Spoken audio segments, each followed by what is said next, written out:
podcast. Conhecimento que sai de dentro das paredes da escola e chega até você.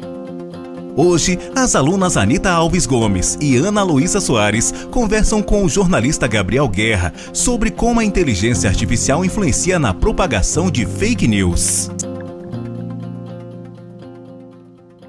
Eu sou a Ana Luísa, do segundo ano.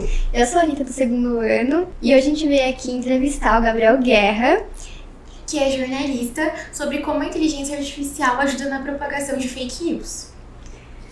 Você pode começar falando, por favor, sobre a sua formação pra gente? Primeiro eu queria agradecer ao convite de vocês, de estar aqui nesse espaço. É muito legal estar aqui interagindo com vocês. Sou o Gabriel Guerra, sou jornalista, tenho pós-graduação em Ciências Políticas e sou formado desde 2004, mas tenho uma ligação com a comunicação desde muito novo, né? Que eu interajo ali com a comunicação, com o rádio, com a televisão. E é isso, esse é o meu trabalho e eu gosto muito de ser jornalista, algo que eu quis ser desde muito novo e sou realizado com a minha profissão, viu? Então a gente vai fazer algumas perguntas sobre a profissão e sobre a inteligência artificial, tá? Com o aprimoramento das inteligências artificiais, tendem a aumentar as fake news? Olha, é importante primeiro a gente dizer que inteligência artificial ela não é um vilão e não é dessa maneira que a gente tem que entender essa nova tecnologia, né? Ela vem para auxiliar não só o jornalismo, mas todas as outras profissões. Inteligência artificial e fake news é algo que sim estão relacionados, até porque é uma ferramenta que vem facilitar a escrita, facilitar a produção de textos e com certeza tem muita gente que está produzindo fake news e que está usando a inteligência artificial para produzir esse tipo de conteúdo.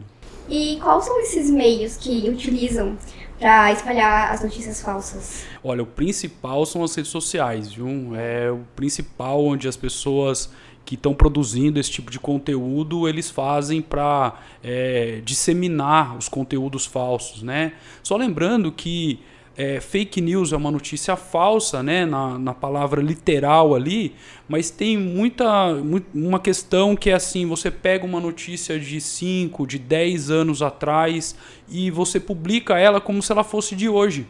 E isso não deixa de ser uma fake news, né? Porque é algo que não aconteceu naquele momento, não aconteceu no momento hoje. Então, inteligência artificial também é utilizada dessa maneira para espalhar o conteúdo falso. Essas notícias, você acha que fazem as pessoas da sociedade ficarem cada vez mais alienados? Ah, com certeza, né? Eu acho que de maneira geral, as pessoas elas não têm tanto interesse em não apurar a notícia, mas buscar a notícia de várias fontes, né? Que é assim que a gente constrói o nosso pensamento. A gente lê uma notícia, ouve uma notícia no rádio, na televisão, ou lê na internet. Você precisa procurar outras fontes para ver se outros portais, outras redes de jornal, de televisão estão também falando aquele mesmo assunto. Então, é importantíssimo as pessoas buscarem mais de uma fonte para construir a história que elas acham, né? Porque a notícia, o fato, é só um relato, né? E a pessoa, que ajuda a pessoa a pensar, a construir o que ela entendeu daquele assunto, né? Sempre destacando que a individualidade da pessoa, o conhecimento dela tem que ser preservado. Então é dessa maneira que a gente, que somos realmente jornalistas e combatemos as notícias falsas, a gente pede para que o público sempre olhe mais de uma fonte de informação, procure sempre estar se informando de vários lados para construir a sua história. Com certeza, um jornalista de verdade não ia propagar fake news. Com certeza. Eu acho que assim, no jornalismo, há mais ou menos uns 20 anos atrás, os políticos lá de Brasília, eles tiraram a obrigatoriedade do curso superior para ser um jornalista. Então qualquer pessoa que escreve, que fala no rádio, na televisão, ela pode requerer o MTB de jornalismo, que é um número lá do Ministério do Trabalho que reconhece a pessoa como jornalista. Mas eu acredito que quem fez a faculdade de jornalismo e quem faz a faculdade de jornalismo, que tem aula de ética, que tem aula que mostra a importância do jornalismo para a sociedade, com certeza ele não vai concordar e não vai se contentar de estar trabalhando, produzindo um conteúdo que é falso. Mas você acha que tem profissionais que propagam fake news? Com certeza. Se existe fake news, existe alguém por detrás da notícia falsa. Existe alguém que está produzindo aquele conteúdo para influenciar a sociedade e as pessoas com afirmações que não são verdadeiras. Igual tem gente que acha que a Choquei é um jornal. Existe... acho que até existe até hoje, né? Alguns conteúdos que faziam humor com o jornalismo. E no primeiro momento era muito legal, porque era humor. Só que a gente começou a perceber que as pessoas não estavam entendendo aquilo como uma brincadeira, né? Tinha o jornal sensacionalista que ele aumentava o conteúdo, né? E falava coisas bizarras, absurdas, mas como forma de brincadeira. E a partir do momento que eu percebi que as pessoas não entendiam aquilo como um humor, um entretenimento, né? Eu acabei achando que aquele conteúdo deixou de ser legal, porque estava falando algo de maneira brincando, mas as pessoas levavam a sério, compartilhavam e disseminavam notícias que não eram Eu verdadeiras. sigo esse jornal, eu acho engraçado, mas tem gente nos comentários que... E tem gente que acha que é verdade, né? Então acabou saindo do ramo da brincadeira para cair mais na fake news. E por que as notícias falsas e sensacionalistas são propagadas com mais facilidade? Olha, eu acho que quando ela é produzida, ela tem o interesse de chegar num grupo de pessoas que elas querem que aquela notícia seja verdadeira, né? Elas querem acreditar nisso. Por isso que elas disseminam mais, que elas repercutem mais algo, porque elas, no íntimo delas, elas querem que aquilo seja verdade, então elas acabam propagando. Mas eu nem sei se efetivamente uma notícia falsa propaga mais do que uma verdadeira. Eu acho que uma notícia falsa, ela cria mais repercussão, né? Uma fofoca fake. Acaba criando uma maior repercussão, então as pessoas acreditam que ela vá mais longe. Mas eu ainda quero acreditar que uma notícia verdadeira, bem apurada, acaba disseminando uma boa informação. Então, esse ponto que você falou que o jornalismo pega no nosso íntimo, esses dias a nossa professora de gramática, Juliana, ela falou que ela viu uma notícia assim: uma moça apanhou do marido, quebrou não sei quantas costelas, mas a parte boa é que ela não vai precisar de cirurgia plástica para fazer reconstrução do nariz.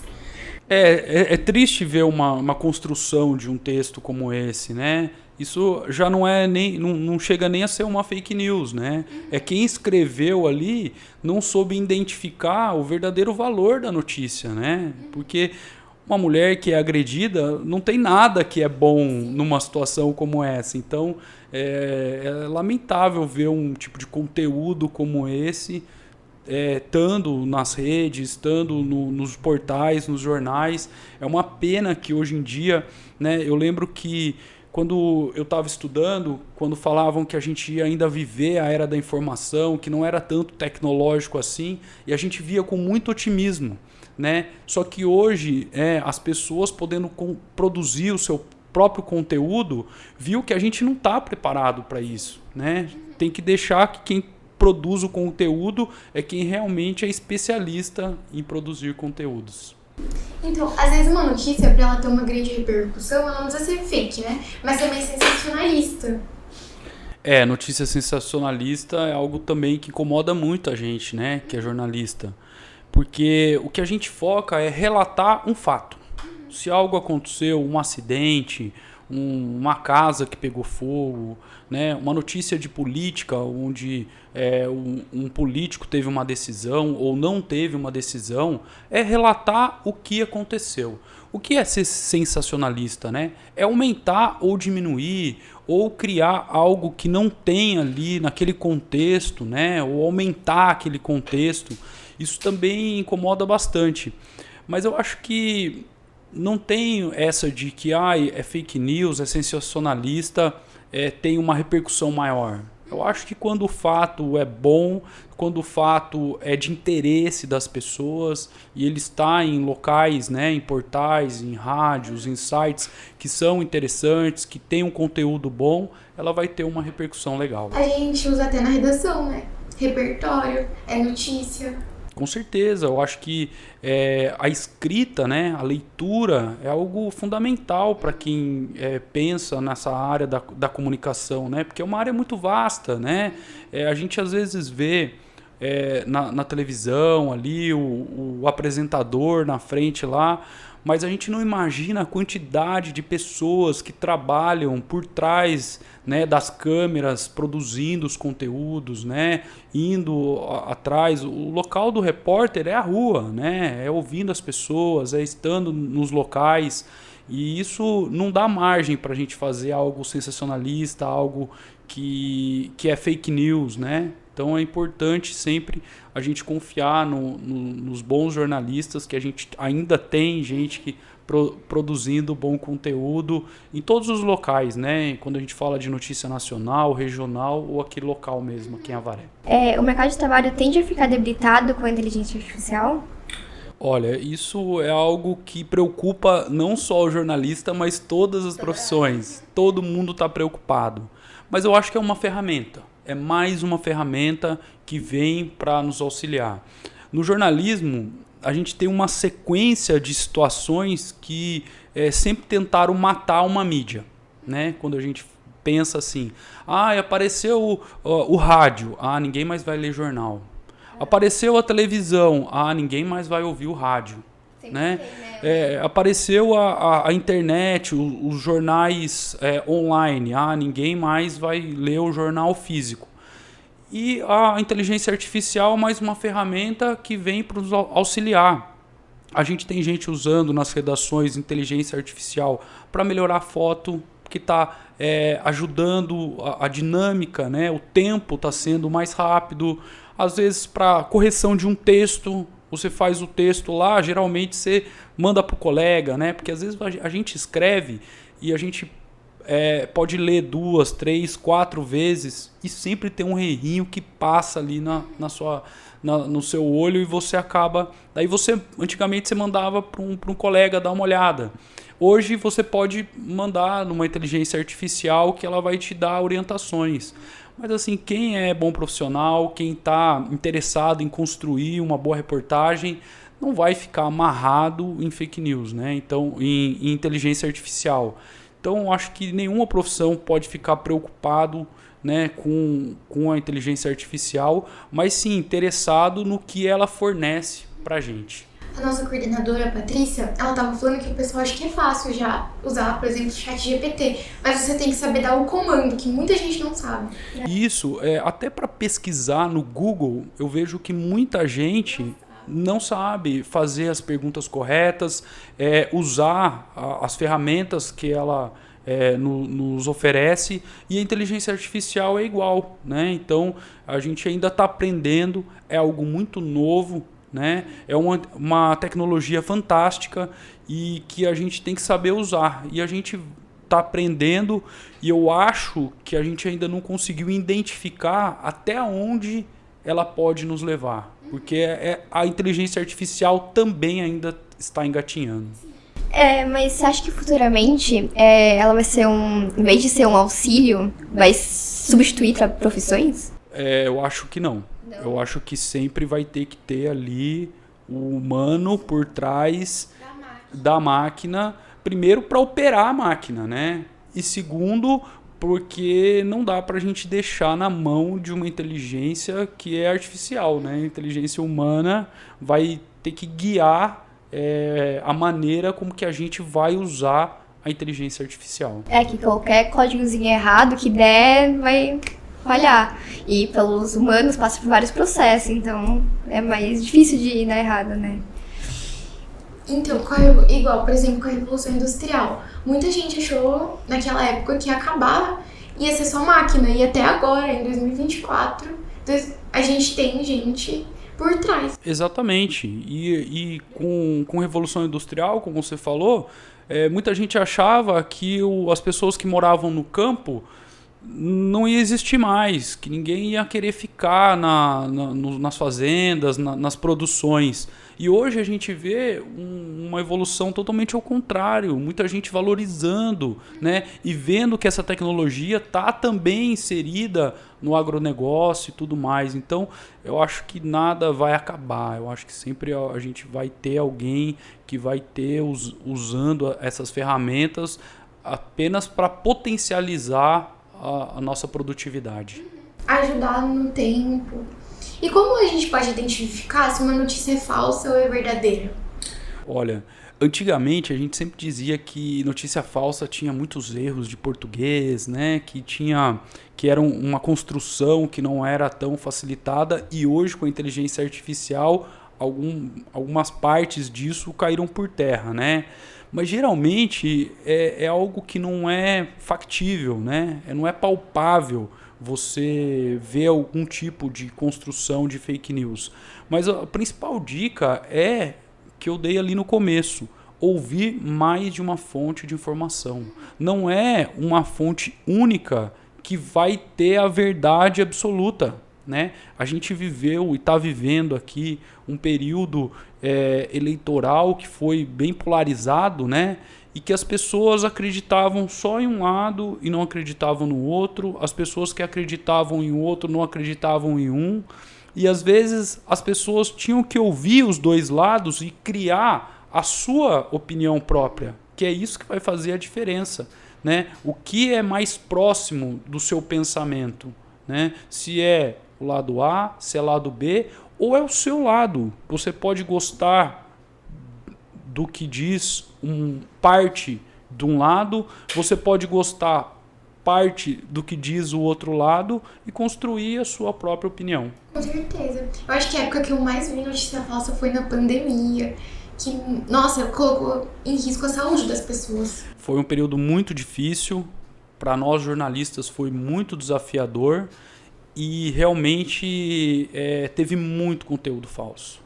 Teve demais, e isso não contribuiu em nada para o momento que a gente estava vivendo. Era necessário um esforço maior de nós como sociedade para esclarecer, né, também como jornalistas, para esclarecer as pessoas desse momento tão difícil. Mas o período eleitoral também foi com muita fake news, e acho que a partir dali, né, eleição, pandemia, a gente viu que fake news estava realmente dominando o cenário. É verdade. Até as figuras públicas, elas acho que caíram em fake news.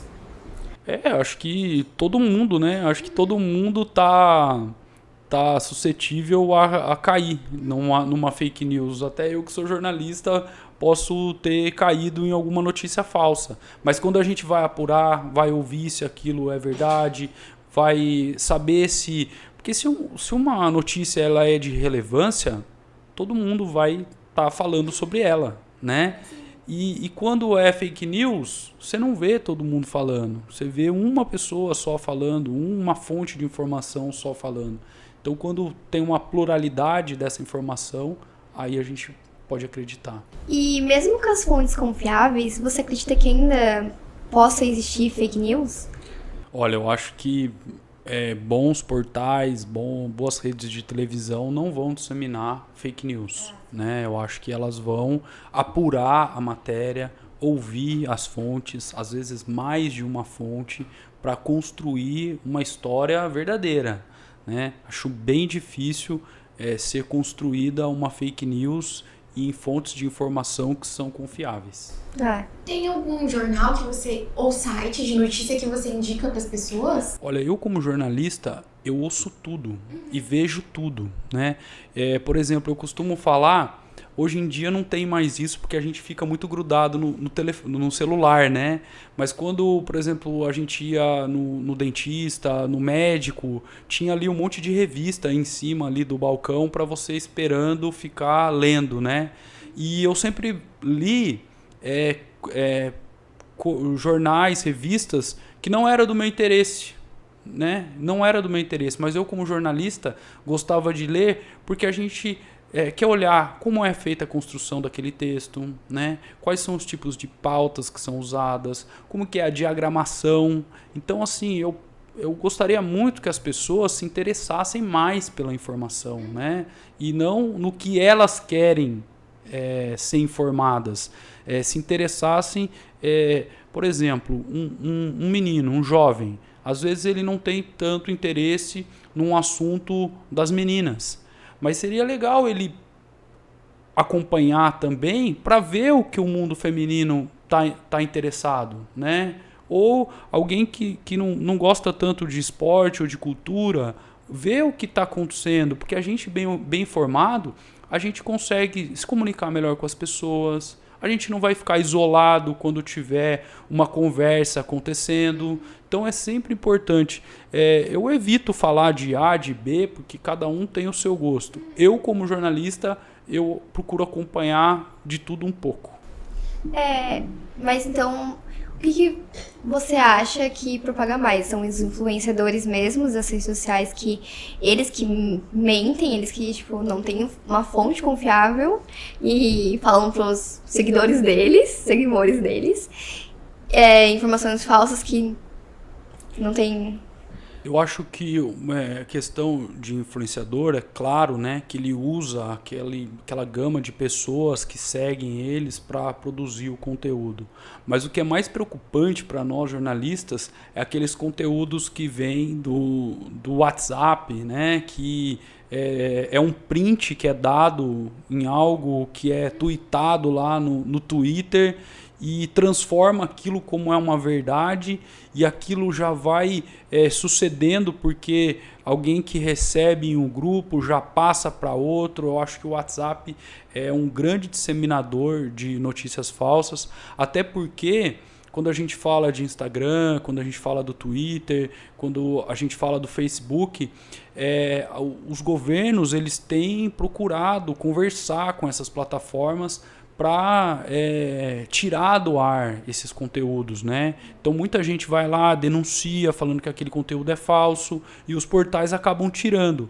Mas sempre tem alguém no WhatsApp que dá um print ali e transforma aquela notícia, que às vezes é um texto escrito, né? Um print que está ali parcialmente colocado como se fosse aquilo verdade, e a pessoa nem tem condições de clicar para ir se instruir sobre o que está acontecendo. Eu ia perguntar sobre isso. Eu tenho muito esse preconceito que só as vós mandam no WhatsApp fake news. Só que isso não é verdade, né? Não é só a avó não, viu, Ana Luísa? É a avó, é a tia, é o primo, é o amigo, né? Tem muita gente que, às vezes até por um pouco de inocência, acabam compartilhando algo sem pensar, sem ver se aquilo realmente é verdade. Porque tem muito conteúdo que é fake news que é absurdo, é bizarro, é algo que, assim, se você ficar ali 30 segundos olhando, pensando aquilo, você sabe que não é verdade. Mas tem alguns conteúdos que tem uma pegadinha ali que faz a pessoa acreditar. Então, acho que não é só a avó e a tia não que faz o conteúdo da fake news. Eu acho que ela está disseminada em todas as gerações, inclusive a sua, a minha, de todo mundo. Assim, que observar desde antes já vem, né? Tipo, aquele negócio, se você comer mamão, não é? E tomar leite, como que é? Não sei, manga. Isso, comer manga, tomar leite... Morre. Mitos. Não pode... Não sei, um monte de coisa que vem... Sim. A gente até brinca, por exemplo, assim, o tomate, né? O tomate, antes ele era, tem que comer tomate para você ficar saudável, e daí as pessoas comiam um monte de tomate. Depois, olha, não é bom comer tomate, porque o tomate tem muito agrotóxico, não é muito bom. E as duas afirmações são verdades. Para se produzir o tomate, Eu não sou agricultor, mas a gente vê que precisa de muito agrotóxico, então tem que ter um cuidado, não comer a semente do tomate, né? Ter um cuidado. Eu acho que nada é absolutamente verdadeiro ou falso. Tem situações e situações, né? Pode ser que a manga com leite tenha alguma combinação ali que não é muito bom pro organismo, né? Mas não é que você vai consumir esses produtos juntos que você vai morrer. São fake news inocentes, né? Que vem antes. Nossa, minha avó chega com tanta... Ai, olha aqui, você viu o que estão falando? Ai, não sei o quê. E fica falando coisas que, tipo, eu fico, vó, da onde você tirou essa informação? Tem no nosso grupo uma amiga, ela veio falando, eu acho que essa mulher que tá grávida é menino, porque a barriga dela tá mais redondinha. E quando a menina tá mais pontuda, eu falei, onde você viu isso? É de vó. É um mito de... É uma crença, né? Que eu nem sei se é real ou não. Tem pessoas que quando a mulher tá grávida faz uma conta lá e a conta dá que é ou não. Isso é mais uma crença, né? Não chega a ser uma fake news. É uma crença e às vezes pode dar certo, às vezes pode não dar certo. Mas não chega a ser uma fake news. Ela sempre acertou o sexo do bebê. É. E você acha quais os meios que as pessoas que propagam fake news mais usam? Eu acho que isso é o WhatsApp. Com certeza é o WhatsApp. Até como eu disse, as redes, o Facebook, o Twitter, né, eles estão um pouco mais, né, não totalmente, mas estão um pouco mais comprometidos em combater as fake news, né, principalmente por pressões do governo, né. Tanto é que a gente já teve casos aqui, por exemplo, que o WhatsApp ele foi retirado do Brasil, né? Por quê? Porque o WhatsApp não queria prestar informações ao judiciário do Brasil sobre o conteúdo que as pessoas estavam disseminando, né? Então, acho que o WhatsApp é o principal meio que as pessoas estão usando para produzir as notícias falsas. Desculpa, você sabe qual que são os métodos que a inteligência artificial usa para... áudios, imagens... Você explicar? Que mais dá certo para as pessoas compartilharem? As notícias falsas. Eu acho assim, por exemplo, o ChatGPT. Você pode pedir para ele escrever uma história lá e você dá o começo, o meio e o fim da história e você coloca lá, produz um texto jornalístico onde os alunos do Portinari estão produzindo um podcast. Não é fake news, é uma notícia verdadeira. E ele vai produzir ali um texto, só que você pode pedir para ele produzir um texto falso. Hoje em dia tem aquela inteligência artificial onde você pode pegar um apresentador como, sei lá, William Bonner, no Jornal Nacional, e você escreve ali o que ele vai falar. Então vai pegar a entonação de voz do William Bonner, vai colocar a imagem dele, o jeito que ele mexer a boca vai ser parecido com as palavras que você colocou, e daí você produz um conteúdo onde o jornalista vai estar falando algo que não é verdadeiro. Então, e tem gente que enxerga aquilo como uma brincadeira ou algo que foi montado. Mas tem gente que não, tem gente que acredita fielmente. Eu vi lá o apresentador do Jornal Nacional, realmente ele falou isso. Eles confiam mais, né? Confiam mais. Então essa produção ali é usado a inteligência artificial de foto. Você pode produzir uma foto, me coloca em Paris lá e você tá aqui em Avaré. Então você produziu aquele conteúdo que não é verdadeiro, é falso, né? E daí as pessoas acreditam, não, eu vi uma foto, ele estava realmente lá. Então às vezes dá para usar todas essas inteligências artificiais para criar uma notícia falsa mesmo. Você consegue produzir o texto falso, você consegue produzir a imagem falsa e o áudio falso. Então realmente não tem nada de verdadeiro ali, mas foi tudo construído através dessa inteligência artificial. Eu acho que o que é mais perigoso é que qualquer um pode fazer. Não tem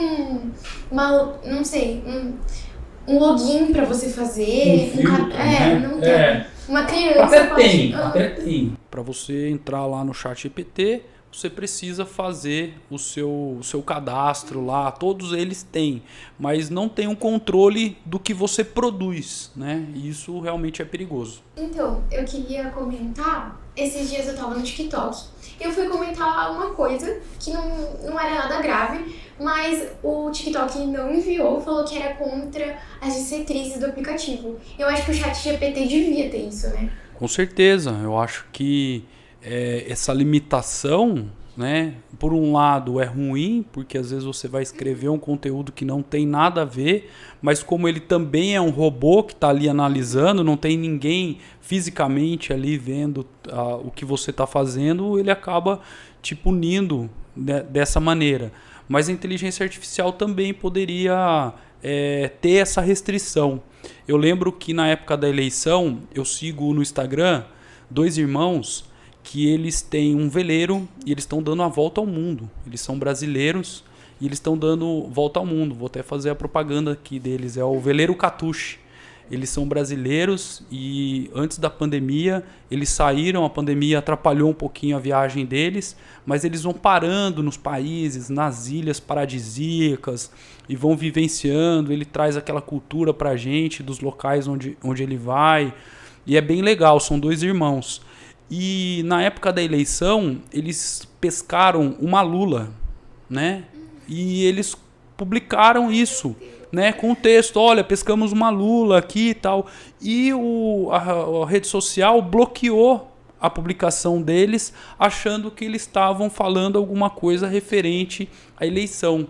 Mas efetivamente eles tinham mesmo pescado a lula, iam fazer a lula para comer ali, porque eles usam ali o mar como subsistência deles também, e a inteligência artificial também está por trás disso, né? Não tem uma pessoa física que está ali. Eu tenho um portal na internet e muitas vezes a gente escreve de notícias onde tem tráfico de drogas, onde a gente fala palavras que são as drogas, fala de maconha, fala foi apreendido a maconha, foi apreendido a cocaína. E às vezes eu recebo lá também, que para eles analisarem, né, o que estava sendo escrito ali e até eles entenderem que aquilo é um portal de notícias, que aquilo lá é um conteúdo que efetivamente aconteceu, com fontes de informação e tudo mais. Aí eles liberam a gente a escrever certas palavras que não são adequadas para o relacionamento entre as pessoas, mas para quem está interessado em conteúdo de notícia, de realidade, aquilo efetivamente tem que ser liberado. Eu lembrei de uma coisa rapidinho, que quando você vai comprar camiseta de futebol, tem palavras que são bloqueadas. Exatamente. É isso. É mais uma que a inteligência artificial tá atrás ali para te... Porque hoje as pessoas usam de tudo para não sei se é para provocar ou para... daí tem que existir essa política para ver o respeito, né? A gente vê que o futebol eu costumo dizer que é a coisa mais importante entre as menos importantes que a gente tem aqui no Brasil, né? Então, se a gente deixar, né, e a gente tem um histórico muito grande de violência e de tudo mais, então houve essa necessidade de bloquear um pouco essas questões para que não saia do esporte e vire um caso de violência, de agressão e tudo mais. Eu quero te agradecer. Você quer acrescentar mais alguma coisa? Eu queria agradecer, antes de mais nada, adorei estar aqui. Peço para as pessoas que estiverem interessadas nas notícias aqui da nossa cidade, acompanhem meu portal avarenoticias.com.br, também nas redes sociais, no Facebook, no Instagram. E queria parabenizar a instituição, a escola. Também sou professor universitário e uma iniciativa como essa me deixa muito feliz. Eu costumo dizer que na escola antigamente, quem era bom aluno era quem era bom de português, de matemática, de física, né, das matérias todas mais, mas não ensinavam as pessoas a se relacionar, a falar, né? E sempre quem era bom de comunicação era aquele aluno que era bagunceiro, que não deixava a aula evoluir, que era isso, que era aquilo, né? E hoje a gente vê uma escola dando essa oportunidade de vocês serem protagonistas de um podcast assim, é importantíssimo. Então eu queria parabenizar aos diretores, aos coordenadores, os professores que estão por trás disso, porque é uma iniciativa fantástica. Fiquei muito feliz de estar aqui, viu? Obrigado. Eu queria agradecer você e quem tá ouvindo. Eu acho que é isso. Agradecemos a todos, porque é um podcast muito importante para todos, né? Para não cair em fake news. E é isso, muito obrigada a todos. Gostaram? Então compartilhem o conhecimento e sigam nossas redes sociais. Facebook, Portinari Colégio. Instagram, Colégio Portinari Avaré. Canal do YouTube, Portinari Avaré. E o Spotify, Podcast. Até o próximo podcast.